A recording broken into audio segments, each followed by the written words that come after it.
अभी हो गया, ठीक है। Okay sir.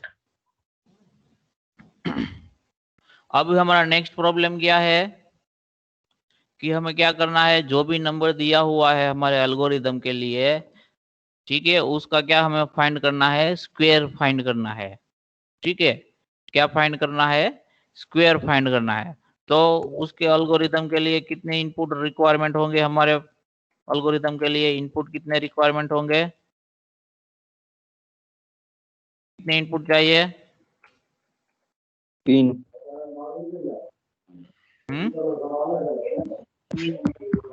एक प्रॉब्लम डेफिनेशन क्या है हमारा, to find square of a given number, ठीक है। यस।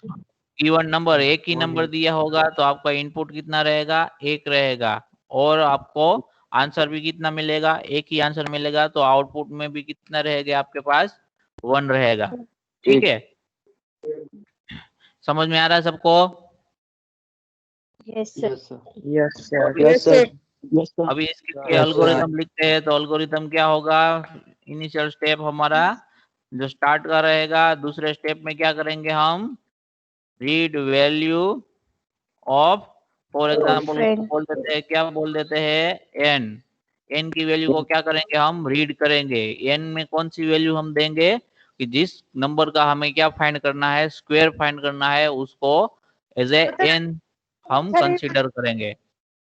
सपोज 5 नंबर का हमें क्या करना है, स्क्वायर फाइंड करना है, तो एल्गोरिदम को रन करने के बाद हम इनपुट के तौर पे कौन सी वैल्यू देंगे, 5, जो कि कहाँ पे स्टोर हो जाएगी, एन के अंदर, ठीक है। समझ में आ रहा है यहाँ तक सबको? Yes sir. Yes sir. Yes sir. Yes sir. अभी स्टेप 3 में क्या करेंगे हम, स्क्वायर रूट कैसे फाइंड करेंगे, मैथमेटिकल फॉर्मूला क्या है स्क्वायर फाइंड करने की, अगर तीन का स्क्वायर चाहिए तो मुझे मैथमेटिकल फॉर्मूला क्या होगा, 3 इंटू 3, जो भी नंबर है उसको उसी नंबर से क्या करना है, मल्टीप्लाई करना है, तो आपको क्या मिलेगा, स्क्वायर मिलेगा, ठीक है। समझ में आ रहा है सबको? Yes sir. Yes sir. तो यहाँ पर हमें किसका स्क्वायर फाइंड करना है, कि हमें एन का स्क्वायर फाइंड करना है, ठीक है। हमें पता नहीं है कि एन में कौन सी वैल्यू है, जो भी वैल्यू एन के अंदर होगी उसका क्या हो जाएगा, स्क्वायर होना चाहिए। तो हमें क्या करना है, एन को क्या करना है, एन से मल्टीप्लाई कर देना है, तो हमें क्या मिल जाएगा, आंसर मिल जाएगा उसका एन मल्टीप्लाई एन। तो अभी हमें ये देखने की जरूरत नहीं है कि एन में कौन सी वैल्यू है, ठीक है। जो भी वैल्यू होगी वो उसी से क्या हो जाएगी, मल्टीप्लाई हो जाएगी। अगर आपने इनपुट के तौर पे एल्गोरिदम में 3 दिया हुआ है, तो एन की वैल्यू क्या रहेगी, 3 रहेगी। तो यहाँ पर कौन सा टास्क परफॉर्म होगा, 3 मल्टीप्लाई 3। अगर एन की जगह आपने इनपुट में, एल्गोरिदम के इनपुट में क्या डाला है, 7 डाला है, तो क्या हो जाएगा, 7 इंटू 7 हो जाएगा। अगर आपने इनपुट में 11 डाला है तो क्या हो जाएगा, 11 मल्टीप्लाई 11। तो अभी आपको ये सोचने की जरूरत नहीं है कि एन के अंदर कौन सी वैल्यू होगी, जो भी वैल्यू होगी वो क्या हो जाएगी, खुद से मल्टीप्लाई हो जाएगी। समझ में आ रहा है सबको? तो इसलिए हम किसका यूज कर रहे हैं, यहाँ पर वेरिएबल का यूज कर रहे हैं।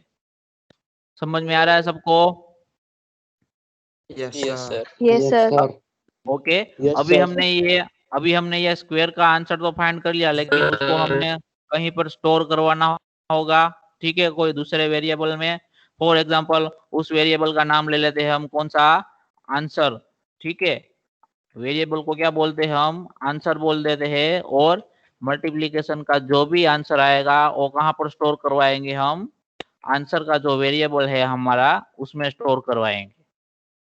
अभी नेक्स्ट स्टेप क्या करना है, हमें आंसर मिल गया है, अभी नेक्स्ट स्टेप क्या करवाएंगे हम, प्रिंट आंसर। प्रिंट। हम क्या करवाएंगे, जो हमें आंसर मिला है उसको क्या करेंगे, हम प्रिंट कर देंगे, ठीक है। प्रिंट करने के बाद हमारा टास्क खत्म हो गया, तो नेक्स्ट स्टेप में क्या करेंगे हम, हमारा स्टॉप। एल्गोरिदम क्या करेंगे, स्टॉप करेंगे। स्टॉप। ओके। समझ में आ रहा है सबको एल्गोरिदम कैसे लिखा हमने? Yes sir. Yes sir. किसी को डाउट है इसमें? No, sir. नहीं नहीं सर, अभी तो नहीं है। नहीं, no, sir. सबको समझ में आ रहा है? Yes, sir. Yes, yes. Okay. Sir हाँ जी, स्टेप 3 में डाउट है। हाँ बोलो, क्या डाउट है? समझ ए में नहीं एंड है? एक्स में डाउट है। हाँ, ये वाला क्या है, हमारे पास वेरिएबल है, ठीक है, और नया वाला वेरिएबल हमने लिया है।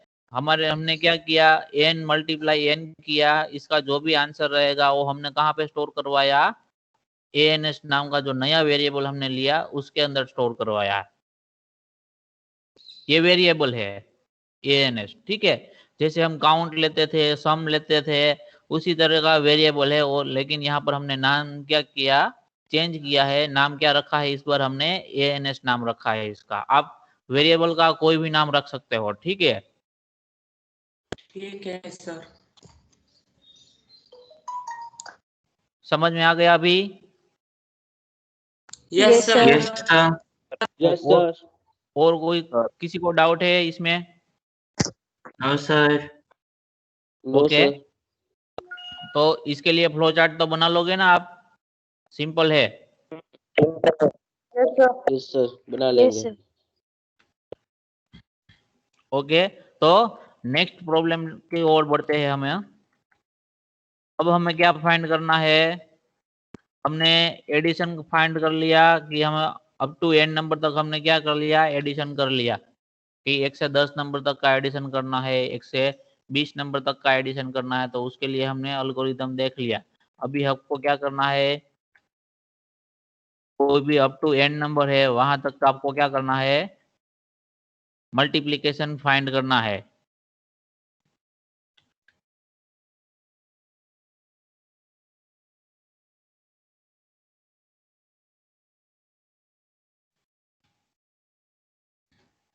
ठीक है, तो उसको हम क्या बोलेंगे, फैक्टोरियल भी बोलते हैं, ठीक है। To find a factorial of a given number, उसको हम वो भी बोलते हैं। तो और करके मैं लिख देता हूं, और to find factorial of a given number, ठीक है। तो सपोज मैं n इक्वल टू यहाँ पर क्या ले रहा हूँ, for example n equal to मैं 5 ले रहा हूँ, ठीक है। तो उसके लिए मेरा फैक्टोरियल क्या होना चाहिए, तो मुझे क्या करना है, फैक्टोरियल का मीनिंग क्या होता है कि 1 से लेके जो भी नंबर है वहां तक सारे जितने भी सीक्वेंस में नंबर आते हैं नंबर सिस्टम के अंदर, उन सारों का क्या करना है, आपको मल्टीप्लीकेशन करना है, ठीक है। तो क्या होगा, 1 मल्टीप्लाई 1 मल्टीप्लाई क्या होगा, 2 मल्टीप्लाई 3 मल्टीप्लाई 4 मल्टीप्लाई 5, ठीक है। तो इस तरीके से क्या होगा, आपका n फैक्टोरियल होगा। और उसका आंसर क्या आएगा, बता सकता है कोई?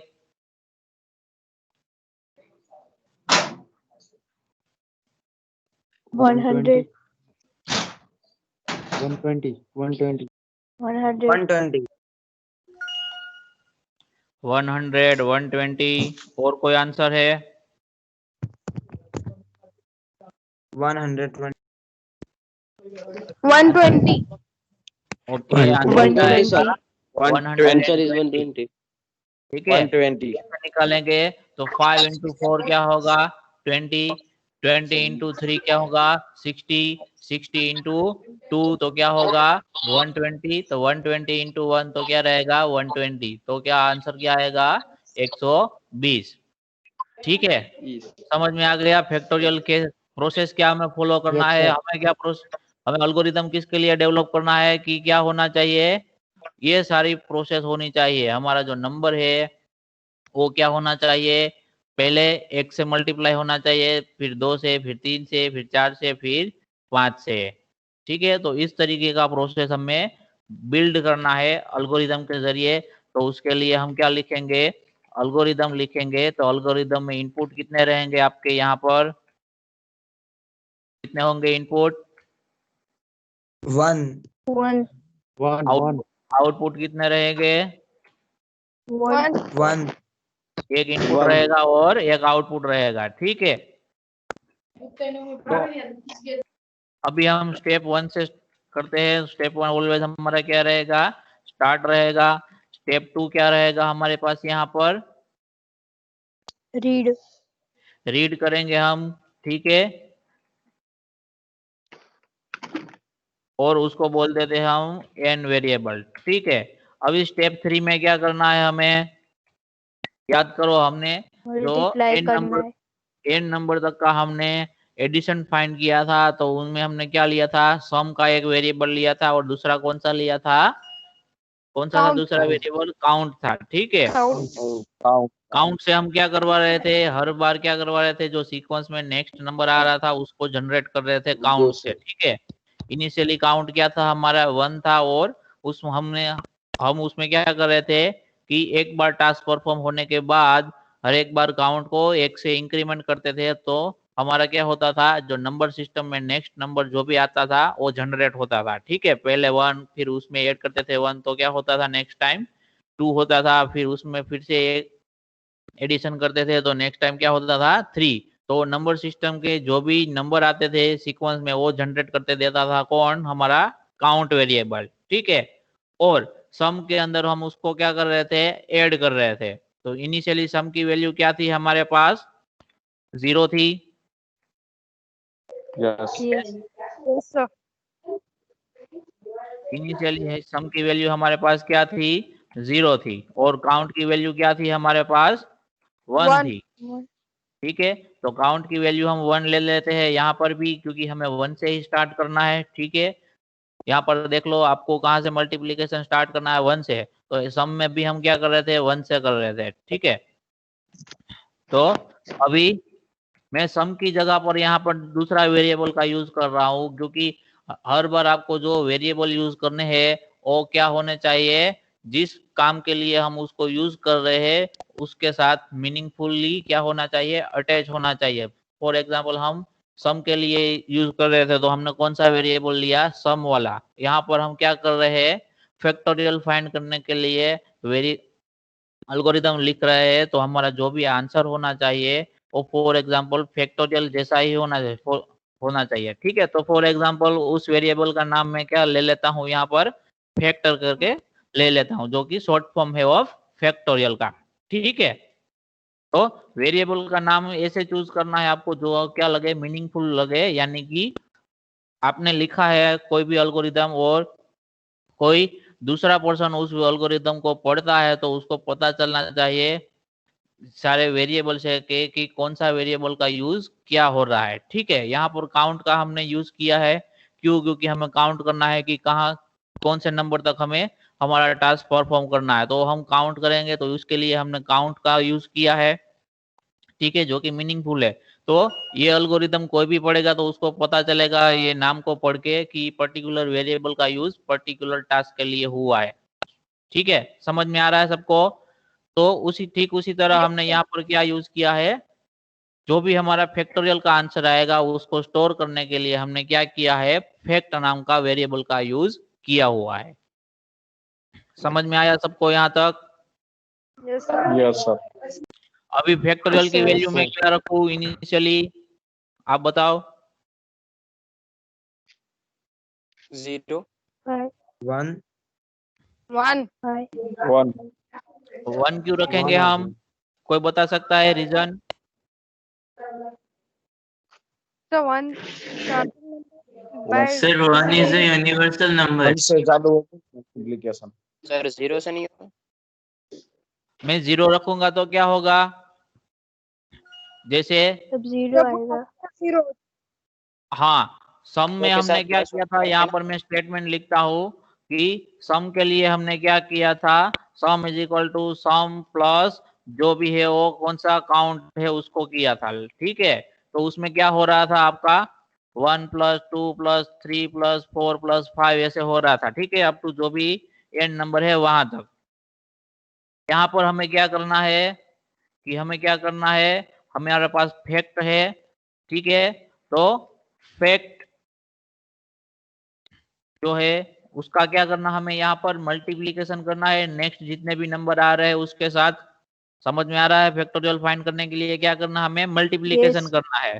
ठीक है, तो इनिशियली फैक्ट का मल्टीप्लीकेशन किसके साथ होगा, काउंट के साथ होगा। तो काउंट इनिशियली क्या होगा आपका, तो हमने 1 रखा है।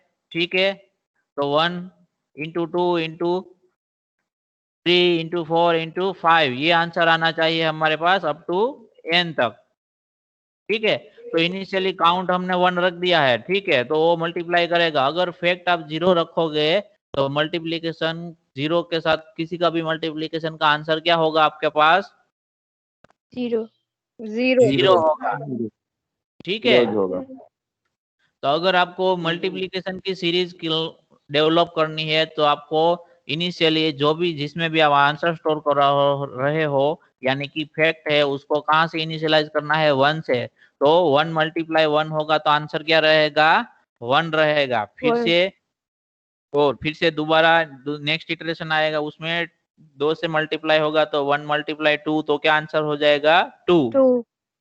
ठीक है, 2. तो जब कभी भी आप मल्टीप्लीकेशन का यूज कर रहे हो और आपको नंबर ऑफ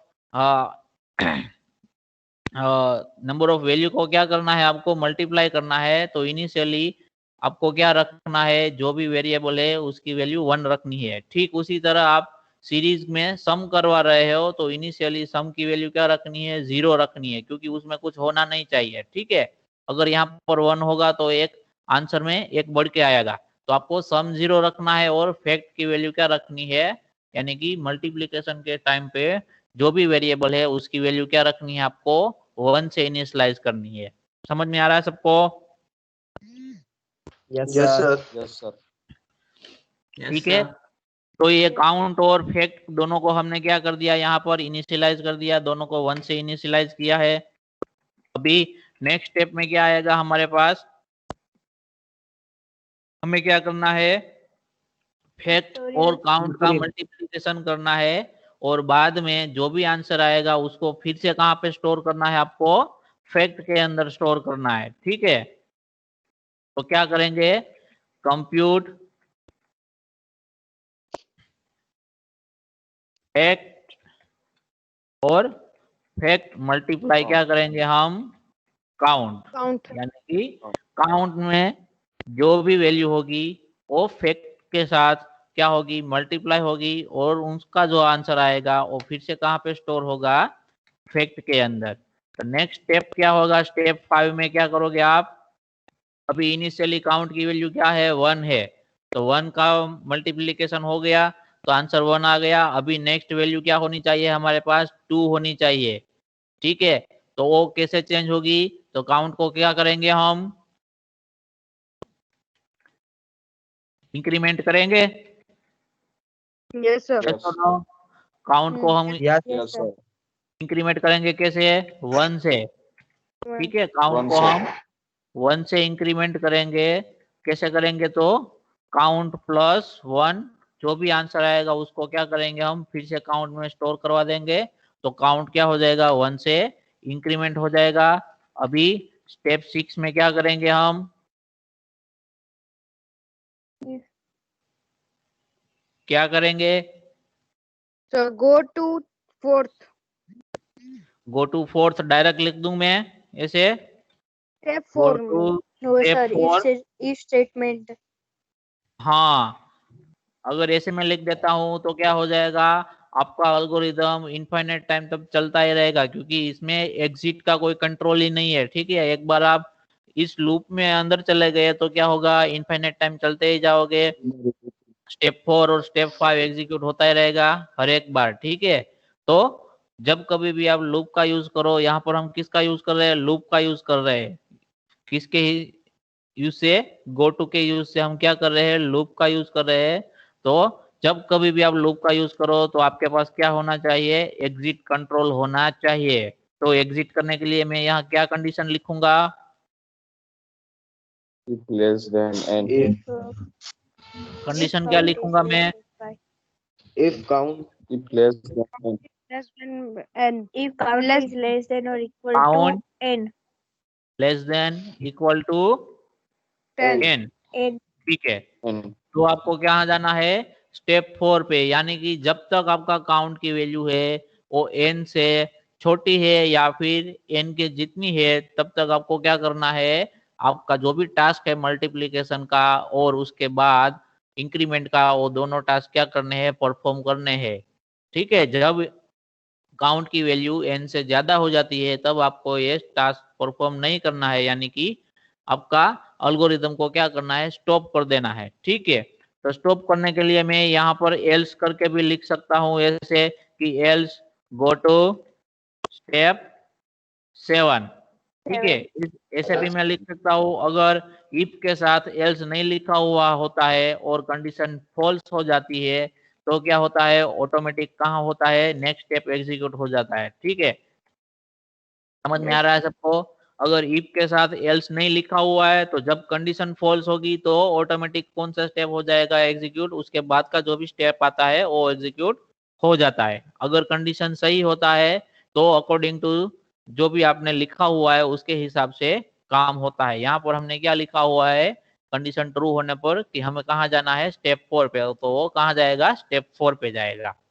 अगर ये फॉल्स हो जाता है तो एल्स नहीं लिखा हुआ कुछ तो ऑटोमेटिकली नेक्स्ट स्टेप पे आएगा, और नेक्स्ट स्टेप क्या है हमारा, स्टॉप है। सही है कि नहीं है? Yes, sir. सही है। सर एक सर से यहाँ हाँ पे सर, सर स्टेप प्रिंट 4 बाकी लिखा है सर, वहाँ पे स्टेप 3 नहीं आएगा सर शायद से। Okay, Step 4 right. ये वाला बात कर रहे हो ना आप, स्टेप 4? हाँ सर, आई थिंक सर मुझे भी ऐसा हाँ, लग रहा है स्टेप 3 आएगा। अगर आप स्टेप 3 लिखोगे यहाँ पर तो क्या होगा, ये इनिशियलाइज काउंट होगा। ठीक है, इनिशियलाइज का मतलब यहाँ पर आपकी काउंट की वैल्यू फिर से क्या हो जाएगी, 1 हो जाएगी, और फैक्ट की वैल्यू क्या हो जाएगी, फिर से 1 हो जाएगी। तो यहाँ पर काउंट आपने एक ऐड किया था और 2 किया था उसकी वैल्यू, और फिर से क्या हो जाएगी, 1 हो जाएगी, और फैक्ट की वैल्यू भी फिर से क्या हो जाएगी, 1 हो जाएगी। तो जितनी बार भी आप ये लूप रोटेट करोगे आपको आंसर क्या मिलेगा कि काउंट 1 है और फैक्ट 1 है, तो दोनों का मल्टीप्लीकेशन 1 ही होगा, तो हर एक बार आपको आंसर क्या मिलेगा, 1 मिलेगा। तो उसलिए हमें स्टेप 3 पर दोबारा नहीं जाना है। ठीक है, इनिशियलाइज जो भी कोई मैं जनरली बोल देता हूँ आप सबको कि जब कभी भी आप इनिशियलाइज का यूज करो, मतलब इनिशियलाइज का मतलब क्या है, वो एक ही बार एग्जीक्यूट होना चाहिए। ठीक है, उसी को हम क्या बोलेंगे, इनिशियलाइज। एक से ज्यादा बार जो एग्जीक्यूट होता है उसको हम इनिशियलाइज नहीं बोलेंगे। ठीक है, जो एक ही बार एग्जीक्यूट होना चाहिए स्टेप, उसको हम क्या बोलेंगे, इनिशियलाइज। तो यहाँ पर क्या होगा, स्टेप 4 पे जाएंगे हम। ठीक है, तो ये एल्गोरिदम सही लग रहा है सबको, या फिर किसी को इसमें कुछ करेक्शन करना है? अब सही। नो सर, प्रिंट बाकी No, रहेगी। sir. हाँ, अब ठीक अभी है हमने सर। प्रिंट नहीं करवाया। ठीक है, प्रिंट तो करना है ना आंसर हमें। Yes, sir. प्रिंट Value किसको print करेंगे करना, हम, Print value as print fact. value. Fact को प्रिंट करवाएंगे। ठीक है, क्योंकि मल्टीप्लीकेशन का जो भी आंसर आ रहा है हर एक टास्क परफॉर्म करने के बाद वो हम कहाँ पे स्टोर करवा रहे हैं, फिर से फैक्ट के अंदर स्टोर करवा रहा है। ठीक है, और उसके बाद आपका स्टेप 8 आएगा, कौन सा, स्टॉप का। Stop का. समझ में आ रहा है सबको? Yes, sir. Yes sir. Yes sir. Yes sir, yes और no? Yes sir. Yes sir, yes sir. Yes sir. Yes, जरा sir. समझाओ ना क्या हो रहा है सर, स्टेप 5 से जरा स्टेप 5 वाला? समझाओ थोड़ा। हाँ, ओके, मैं फिर से आपको पहले से समझा देता हूँ सबको। ठीक है, सबको ध्यान रखना है इसमें। आपको क्या फाइंड करना है कि फैक्टोरियल फाइंड करना है ऑफ ए गिवन नंबर। आपको एक नंबर दिया जाएगा एज ए इनपुट आपके एल्गोरिदम में, उसका आपको क्या फाइंड करना है, फैक्टोरियल, यानी कि multiplication up to n number. जो नंबर दिया जाएगा वहां तक आपको क्या करना है, मल्टीप्लीकेशन करना है। फैक्टोरियल का मीनिंग क्या होता है, जो भी नंबर देते हैं उस नंबर तक का मल्टीप्लीकेशन सारे नंबर का। सपोज 5 दिया है n की जगह, तो 5 का फैक्टोरियल फाइंड करने के लिए हमें मैथमेटिकल कौन से प्रोसेस करनी पड़ती है, हमें 1 से स्टार्ट करना है। उसके बाद जो नंबर आता है, कौन सा नंबर आता है, 2 नंबर आता है तो 1 मल्टीप्लाई 2 वो करना है। फिर उसके बाद कौन सा नंबर आता है, 3, तो 1 मल्टीप्लाई 2 का जो भी आंसर आता है उसको किससे मल्टीप्लाई करना है, 3 से मल्टीप्लाई करना है। उसके बाद सीक्वेंस में कौन सा नंबर आता है, 4। तो ये मल्टीप्लीकेशन 1 इंटू 2 इंटू 3, ये मल्टीप्लीकेशन का जो भी आंसर आता है उसको हमें किससे मल्टीप्लाई करना है, 4 से। ठीक है, उसके बाद कौन सा नंबर आता है, 5। तो ये अगले अगले चारों का जो भी आंसर आता है उसको हमें किससे मल्टीप्लाई करना है, 5 से। तो 5 का फैक्टोरियल हमें फाइंड करना था।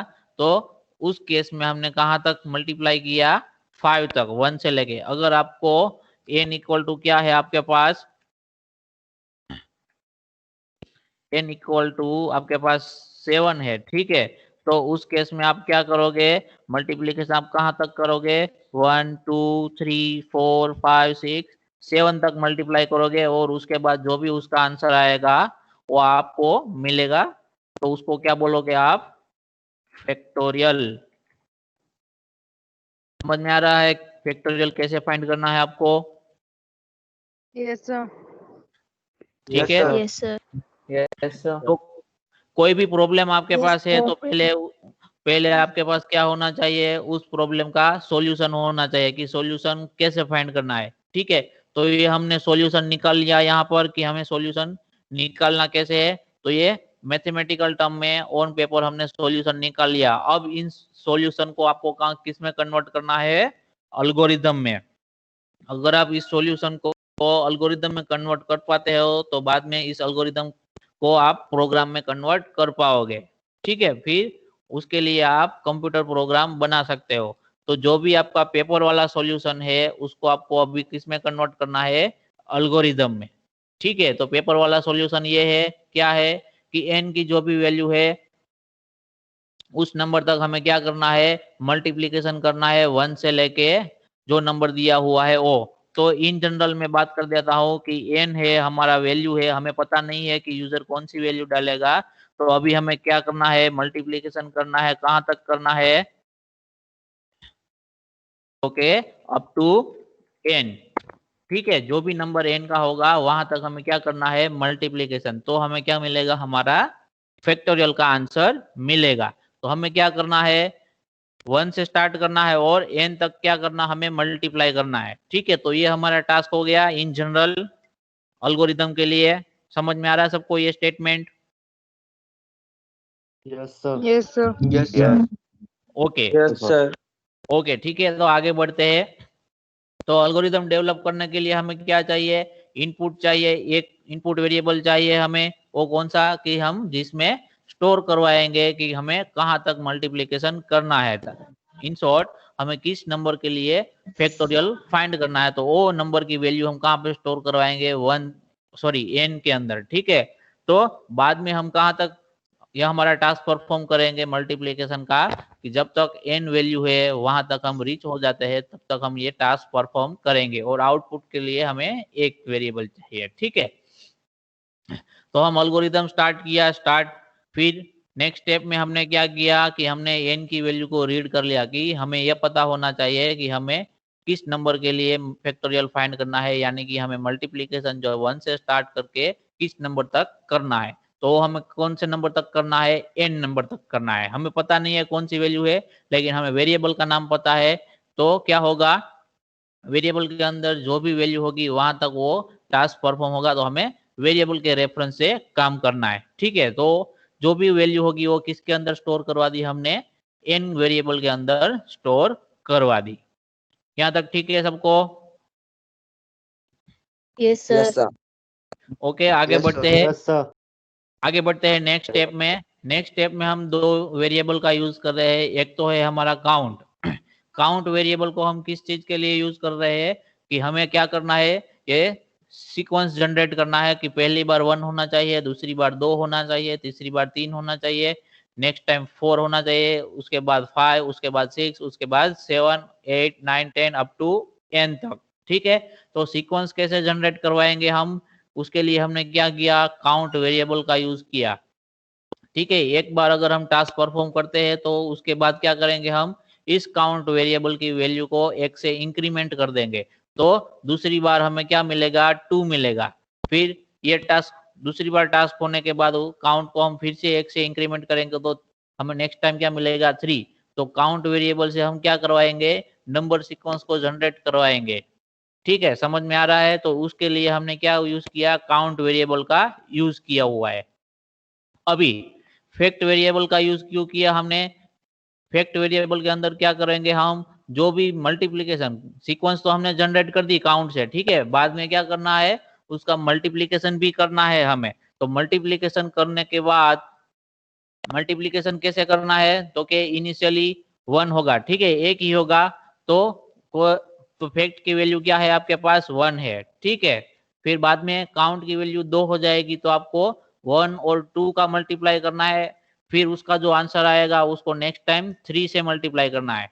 तो क्या करना है आपको कि एक बार जो मल्टीप्लिकेशन का आंसर आता है उसको आपको क्या कहाँ पे स्टोर करवा के रखना है, जो फैक्ट वेरिएबल है उसके अंदर स्टोर करवा के रखना है। बाद में पुराना जो भी आंसर था हमारा उसको किसके साथ करना है, नेक्स्ट जो सीक्वेंस नंबर आता है उसके साथ मल्टीप्लाई करना है, ठीक है। तो उसके लिए हमने क्या किया, ये वाला स्टेटमेंट लिखा फोर्थ स्टेटमेंट में क्या किया हमने कि फैक्ट के अंदर जो भी पुराना मल्टीप्लिकेशन का आंसर था उसको हमने किसके साथ मल्टीप्लाई किया, काउंट के साथ।